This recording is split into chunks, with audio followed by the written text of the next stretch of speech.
Welcome to the Deep Dive. We take your source material, we dig in, and we try to find the key insights. Today, we're looking at something pretty grim, actually. A really brutal, very public incident out of Dhaka, Bangladesh. The beating death of a businessman. Our goal here, our deep dive mission, is to really pull out the core facts from the news reports and statements you sent over. We want to understand, not just what happened, but the why, the motives, and these political links that seem to have popped up surprisingly fast. Okay, let's get into it. Indeed. And we'll stick just to the details from the sources on this specific event. The immediate context, these claims of political ties, we'll lay it out impartially, without leaning into any particular political view. Okay, so let's start right there with the incident itself, the absolute core facts. Can you just lay out who the victim was and what happened? Absolutely. So the victim was MD Sohag. He also went by Chan Mia, alias Sohag. He was 32 years old, a businessman dealing in scrap copper and wire. Originally from Barishal, this happened on a Wednesday, about 6:60 p.m. The location was near gate number 3 of Sir Salimullah Medical College, Mitford Hospital. That's in Old Dhaka. And what the sources say about the attack, it's just incredibly brutal, isn't it? Yeah. And so public. What did the reports, the CCTV, actually describe? It's, it's deeply disturbing, the violence level, and right out in the open, there was CCTV footage, apparently it went around on social media. It reportedly shows the attackers dragging Sohag's body, already bloodied, onto another road. And they didn't stop there. They kept attacking him, stomping on his chest, punching his face. The sources use phrases like bashing in his head with a rock. A rock. Yes, and stomping his body with perverse pleasure. That's the quote used. It paints a really grim picture. And maybe even more chillingly, this happened while dozens of people apparently just inside. That's what's reported. Bystanders looked on. No one stepped in. Not hospital staff nearby, not security guards, not even from an Ansar camp that was apparently close. Wow. And he was declared dead right when he got to the emergency unit. Yes, dead upon arrival. The attack was obviously incredibly severe. That lack of intervention, it's stark. So, okay, what did the police, the initial investigations, start saying about the why? What was the motive behind something this extreme? Well, investigators seem to zero in pretty quickly on a motive. The reports point to a business rivalry, a long-standing one, and a prior enmity between the parties. Okay, a business rivalry.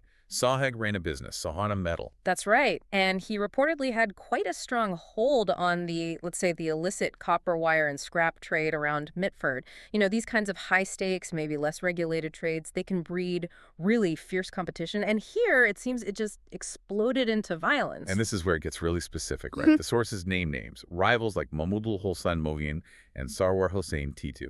Exactly. They allegedly demanded Sohag give them a 50% stake in his business. Or, if not that, make regular payments to them. Basically trying to muscle in. And the way they set it up, yeah, it wasn't just a random attack. No, not according to the sources. It seems Sohag was actually lured away from his shop. He was brought to the hospital area thinking he was going to a peace meeting. A peace meeting? Seriously? Well, that's the term used. But instead of peace, he was ambushed by a large group, maybe 40 or 50 men. 40 or 50 men, Yep. ambushing him after luring him there for a peace meeting. That's incredibly sinister. So, given how public this was, how did the authorities react? Were arrests made quickly? What about the legal side? Things moved fast, yes. Sohag's older sister, Mandwara Begum, filed a murder case right away with the Kawali police station. In the case, it names quite a few people, at least 15 to 20 individuals, including those main rivals, Mohin and Titu, plus others like Nanu, Sarwar, Hossain, Riyadh, Rakib, people reportedly known to have criminal background. And arrests. Yes, arrests followed quickly. 4 individuals were detained initially. The DMP, the Dhaka Metropolitan Police, they arrested Mahmudul Hasan Mohin. He's identified as the prime suspect. They also arrested someone named Tarek Rahman Robin. And apparently they found a foreign-made pistol on him. A pistol too, okay. And then RAB, the Rapid Action Battalion, they arrested 2 other suspects. Their names weren't released immediately, but it shows multiple agencies getting involved fast. Police officials like Deputy Commissioner Mohammed Talibur Rahman and Kotwali Chief Emnu Munirizaman stressed they were giving this the highest priority. Okay, so beyond the crime itself, the business rivalry, the arrests, this is where that other layer comes in, the political dimension. What did the sources start saying about political affiliations, specifically the BNP? Right. This surfaced very quickly. Reports indicated that both the victim, Amdu Sohag, and several of the accused, including Mohin, were involved somehow with the local Jubodal. Jubodal being the youth wing of the BNP party. Exactly. The Bangladesh Nationalist Party's youth wing. Now, initially, their exact roles or positions within the party weren't clear, but the connection was immediately reported. So that obviously raises big questions. How did the Jubo doll and the broader BNP respond when these allegations started flying, that their members were involved in this brutal public killing? Well, the response from Jubodal leadership was quite direct. Abdul Monayem Muna, he's the president of Jubodal, he acknowledged the allegations were out there about this person, Mohin. Muna mentioned Mohin had some past involvement with Chatradal, that's the BNP's student wing, and maybe hadn't been active in Jubodal recently, but might have shown up at some rallies. But what was the party line? Muna was pretty emphatic. He said if any Jubodal member is proven to be involved, the organization would take action, they'd cooperate with authorities, demand the law take its course. He used the phrase, no leniency, so a clear attempt to address it head on. And was that echoed by others in the leadership? Yes, Nurul Islam Nayan, the general secretary of Jubodal, also commented. He clarified things a bit. He said Mohin had been a candidate for a local general secretary post. But Nayan also stated that, quote, those seen in the video are not direct leaders or activists of Jubodal. A bit of distancing there, perhaps. But did he acknowledge any connection? He did. He conceded that, quote, two of the accused named in the case are affiliated with Jubodal. And like Muna, he urged law enforcement to pursue legal action. Okay, so acknowledging affiliation for some, Yeah. but maybe downplaying their roles. But then the party took some concrete action, didn't they? Expulsions. Yes, that's maybe the most significant part of the response. The Bangladesh Jatiyatawadi Jubodal moved very quickly to officially expel two of its leaders because of their alleged involvement. These were Rajab al-Tintu, described as a former assistant secretary for climate affairs in the Central Committee, and Saba Karim Lucky, who was a joint convener for Dhaka South Jubodal. And these two were named in the actual case filed by the family. Explicitly named, yes. So the expulsion was directly tied to the allegations in this specific murder case. This wasn't just a general statement. It was targeted action. Right. That's a very fast, very public disavowal. What message does that send? What did their official statement say about taking responsibility? The statement was clear. It said the Jubodal would, quote, not take responsibility for any criminal activities committed by the expelled individuals, drawing a very distinct line between the organization and the alleged actions of these members. They doubled down on calling for law enforcement to act strictly. And then you had a statement from higher up in the main BNP party. From the Standing Committee. Yes, Salahuddin Ahmed, a member of the BNP Standing Committee. He really pushed back hard against blaming the party as a whole.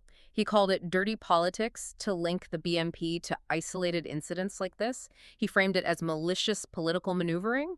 And he asserted strongly that the BNP and its affiliates have, quote, never sheltered any criminal, nor will they ever do so, stating they have a zero-tolerance policy. So a very clear attempt to separate the party brand from the alleged criminal actions of individuals who happen to be affiliated. Exactly. Acknowledging the individual's reported links were undeniable, taking action like expulsion, but firmly rejecting any sense of organizational responsibility or tolerance for the crime itself.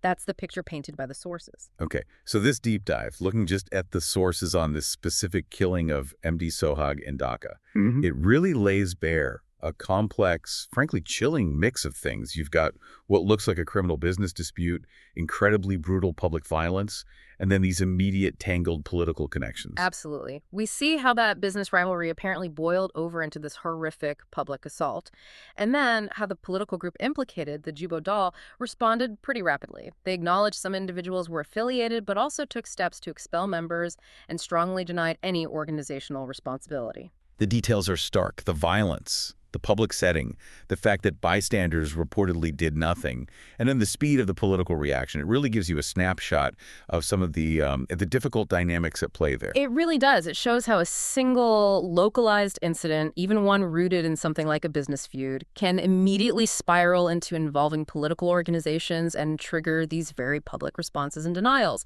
It touches on accountability, governance, public safety, lots of layers. So wrapping this up, what does this specific case mean for you, our listener? Thinking about these details, the brutality, the public nature, the alleged political links, those swift expulsions and denials, it brings up a really interesting question to chew on.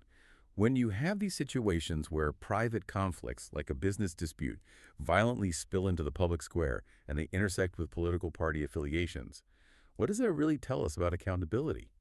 How do we, or how should we, think about responsibility for the individuals versus the organizations they belong to? And how might all of that shape public trust, both in the justice system and in those political groups? Something to consider.